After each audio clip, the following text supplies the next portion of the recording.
Hello, this is Victor. I'm here continuing the review on the Demons of Chaos, and this time I will review the heavy support from the Codex. So the units that are under review in that video are the Soulbinder with the different equipment, and this is why I put a range of points. It's from 155 to 180 depending on the combination of the equipment, and I will check how this equipment can modify the stats of this unit. Then I will also compare with the Skull Cannon of Khorne and the Burning Chariot. I will compare versus one, the Seeker's and the Chariot and the Exalted Chariot. And to be fair, here we have quite a different amount of points depending on the unit, so I will normalize them to make the comparisons easier. So by normalize, what I mean is when I will do the calculation, I will divide by the number of points and I will multiply by 100. In that way, the comparison is direct and you will have what is the killing power or what is the resistance per 100 points of this unit. So it's like a mathematical abstraction that it's allowing us to compare units and with taking the points out of the question. Then, as usual, let's start with the deployment movement. And here the fastest units that we have are the Burning Chariots. They are fast and skimmer. And then we also have the Seeker Cavalcade. The chariots from its lineage are also pretty fast. So the next point we're going to check are the shooting power. And here we have several types of weapons. We have from blast to templates and then also direct hit weapons. So what I realize is the next assumptions to do some calculation that is comparable.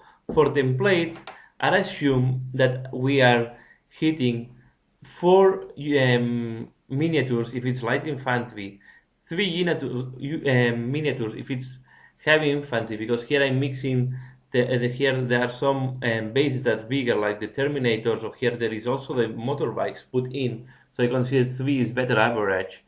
Then on monsters, I only consider that you can only hit 1 monster when you're using template weapons. Also, the other point that I want to share is when I'm doing blast, I estimate that a large blast will hit as average 3 miniatures in light infantry, and I assume the same in heavy infantry. And in the case of the monsters, I calculate that it will hit the monster if it's deviating less than 6 inches. And in that way, I can calculate what is the probabilities of impacting the monster with the template.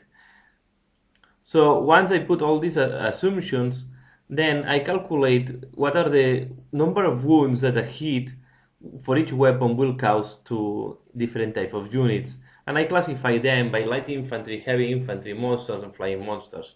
For example, in light infantry, I consider infantry with toughness 3 or 4 and armor that is 3, 4, or 5. 4, 5, or 6. And then in heavy infantry, there are the Space Marines and there are the bikes. And on monsters, I consider miniatures of toughness 6 with invulnerable save, or toughness 6 with 3+ save, and also there are toughness 8 with 3+8 to simulate the Wraith Knight. And then at the last, there is the flying monsters, where I just consider toughness 6 and then the flying ability. So if we put all these, and if you want details on how I do this calculation, I can do a video just talking about that and going in much detail. But here what I want to show is that once we normalize with the number of points, we see that the best options normally are the Soulbinder with Baleful Torrent and also the Burning Chariot with Pink Fire. And it's because the template don't need to hit, but as a drawback, you have to be very close to the enemy. If we're looking for distance shooting, the best options are the Soulbinder with the Flame, and then against monsters, the best option is the Burning Chariot with Blue Fire. We can see that the Skull Cannon is not the best, but it's not the worst neither, it's in the middle. So for the points you pay, it's good, but it's only good against light infantry, and it will have very difficulties to do damage on heavy infantry or monsters. And as I did in my other videos, and to keep the same flow, now I will check the resistance. And here is where I take into account the different gods, because mainly the gods are only impacting on speed, but in the case of Slaanesh will give some more speed to the Soulbinder, and on resistance, because Thench will give the ability to repeat once, and the Soulbinder and the Nargel will give Shrouded to the Soulbinder. So what I'm comparing here? So I will compare a Soulbinder without Thench or Norgel, then a Soulbinder with the Thench improvement, a Soulbinder with Nuger inside of a cover 5+ that will be transformed in 3+, and then we have the Skull Cannon, the Burning Chariot, the Seeker, and the Exalted Chariot. As we can see here, the Seeker and the Seekers are quite good as well, because for the points of cost you have 2 or 3 chariots depending on the unit, and they resist. They will resist quite good. The only point is that the Soulbinder will be immune to any shooting that is strength 6 or inferior. So I will say in terms of resistance the best is the Soulbinder, followed by the Seekers, and then we have the Skull Cannon and the Burning Chariot. Here in the Burning Chariot I take into account that I'm using the demonic ability. If I'm using Jink, it's going to be slightly better than the Skull Cannon, but will not arrive to the level of the Seekers. And here what I want to say is that doesn't mean that a Burning Chariot is resisting less than a Seeker Chariot. It means that if I pay the same number of points, the Seekers will resist more than the Burning Chariot by the same number of points. Here, what I want to check is what is the assault power of the different units against different type of units. As you can see, I do the check against Marines, Terminators, Astra Militarum, Wraith Blades, Crisis, the Canopied Wraith, Orcs, and Witches. And I use the basic stats, so there is not upgrades in that unit except from the basic equipment. So this is just to give an idea which unit is strong and which unit are less strong in close combat. We can see that the Soulbinder. So, and the other thing is, green cells mean that the unit is winning, and red means that the unit is losing. And this number is the average wounds that this unit will cause, and the second is the average wound that this unit will receive, or average hull points that this unit will lose. Also, I have 2 columns because one is charging and the other one means receiving the charge. So if we look this table, we see that the Soulbinder is doing quite well in close combat, not because they cause a lot of wounds.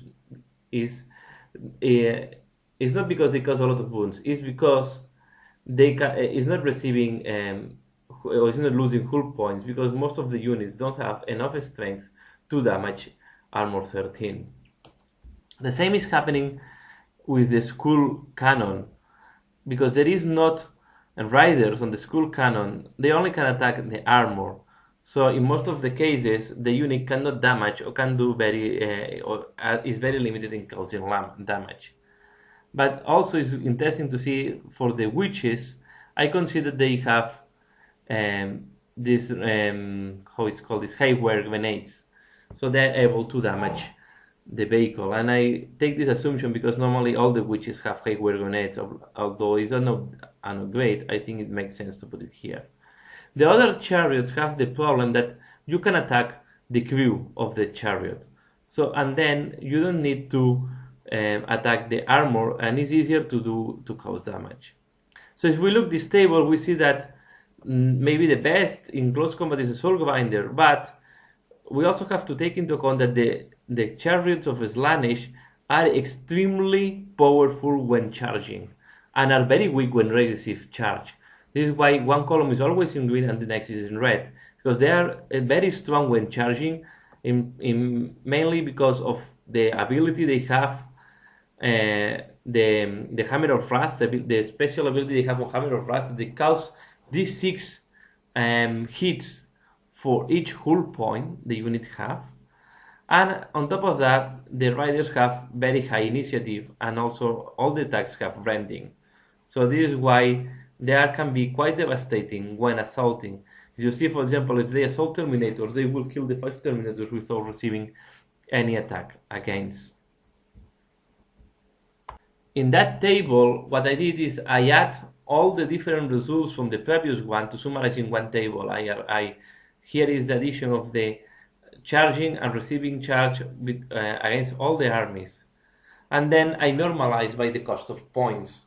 As you can see here, the two units or the unit from its lineage that you can use, the Seeker Chariot or Exalted Chariot, is better than any other unit when you normalize by the cost of points. The Soul Grinder, although is winning most of the combats, is not causing a lot of wounds. So this means that most of the cases it will get stuck in close combat. On the Skull Cannon, here I had some. What I understood is a special chariot that have no crew. So I consider that it can do damage when it's assaulting, causing Hammer of Wrath, but it will not be able to attack, and the enemy can attack him, and because it has not ability in close combat. So I'm wondering, or I'm thinking that the enemies will impact him at 3+, because they don't have close combat abilities. So I consider that as a vehicle, we consider that have weapon skill 1. So again, Slaanesh very strong thanks to the Hammer of Wrath special rule, and to rending and the big number of attacks that they can do when charging. But if they receive a charge or they are counter-charged, they will be annihilated very easily. And in the last thing that I did is I checked what is attacking power of each unit against vehicles. And again, these numbers are normalized. So these are the wounds for 100 points that these units will cause against the...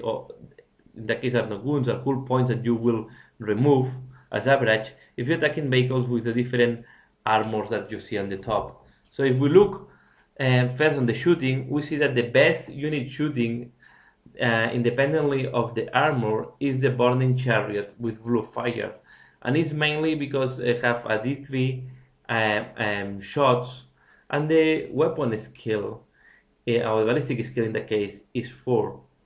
So then if we look against flayers, maybe the best one is the Soul Grinder, and is mainly because the Harvester Cannon have Skyfire rule. Then we see also observed that against vehicles, Soul Grinder is doing slightly better than the Skull Cannon.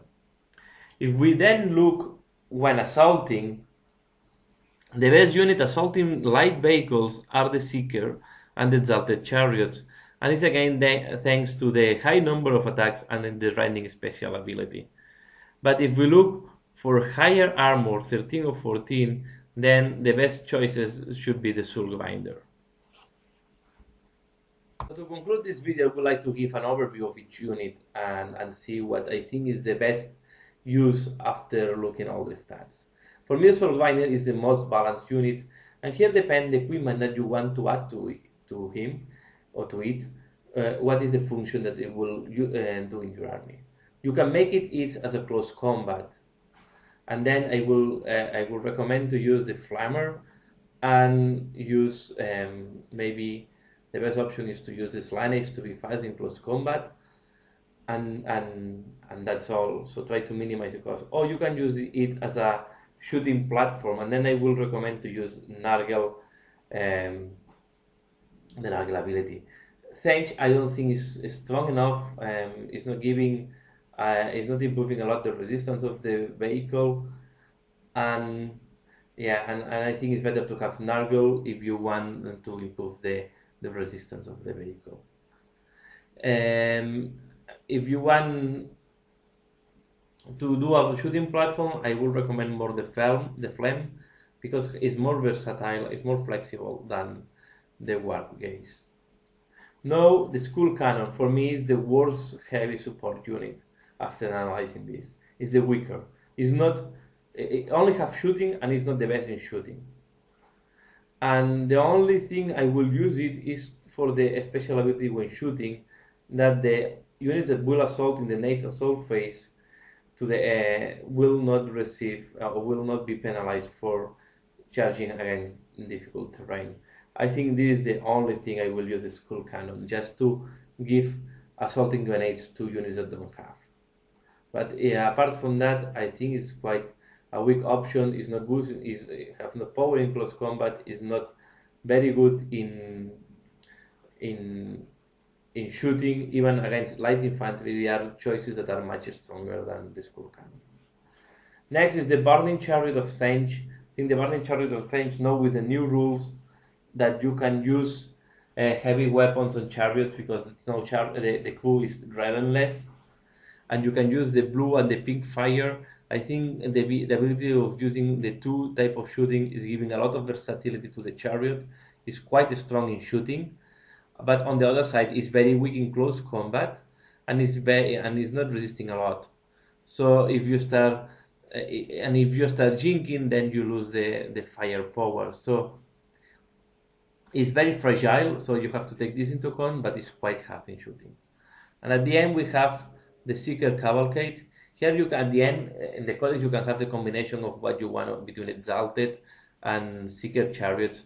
I just did during this analysis, I only did units of Seeker Chariots and Exalted because I wanted to compare also between them. And for the points of they cost, Exalted and Seeker Chariots are very similar. So they are very worth for the points of cost. Although they don't have shooting, they are very strong when assaulting. But you have to be very careful not to be engaged in close combat very long because they will die. So is a unit that will hit very hard when assaulting, but will require some support units to avoid to get stuck in close combat. And that's all for this video. So please leave your comments, give me your opinion. What do you think of the units I review here? If you use any of them, I'm open to questions, and if you want more details on some of the calculations I don't have any problem in sharing them. So thanks a lot for watching, and see you in later. Bye.